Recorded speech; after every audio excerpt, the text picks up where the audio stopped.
السلام علیکم، میں ہوں محمد دانش، آپ کا سواگت ہے ہمارے بلاگ میں۔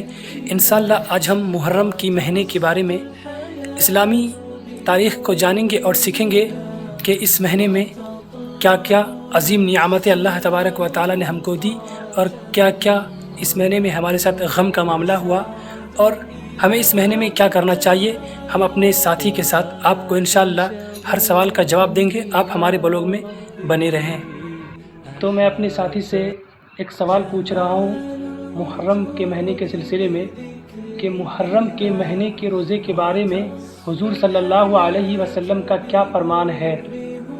محرم کے روزے کے بارے میں حضور اکرم صلی اللہ علیہ وسلم نے ارشاد فرمایا کہ اگر رمضان المبارک کے بعد اگر کوئی افضل روزہ ہے تو وہ محرم الحرام کے روزے ہیں۔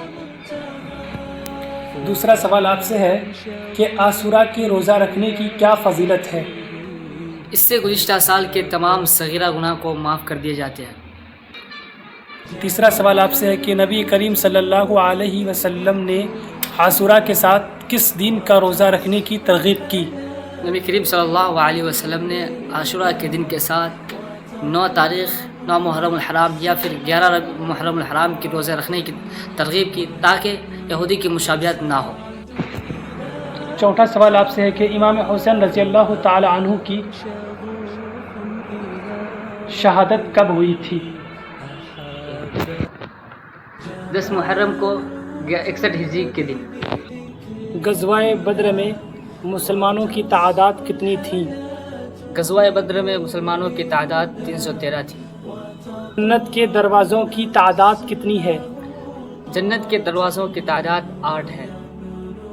قرآن کریم میں کون سی ایسی صورت ہے جس میں بسم اللہ 2 بار آیا ہے؟ قرآن کریم میں سورہ نمل میں بسم اللہ 2 بار آیا ہے۔ کس نبی کو مچھلی نے نگل لیا تھا؟ حضرت یونس علیہ السلام کو مچھلی نے نگل لیا تھا۔ کس نبی کو آگ میں ڈالا گیا تھا؟ حضرت ابراہیم علیہ السلام کو آگ میں ڈالا گیا تھا۔ کس نبی نے اپنی قوم کو 950 سال دعوت دی؟ حضرت موسیٰ علیہ السلام نے اپنے قوم کو 950 سال دعوت دی۔ غلط جواب۔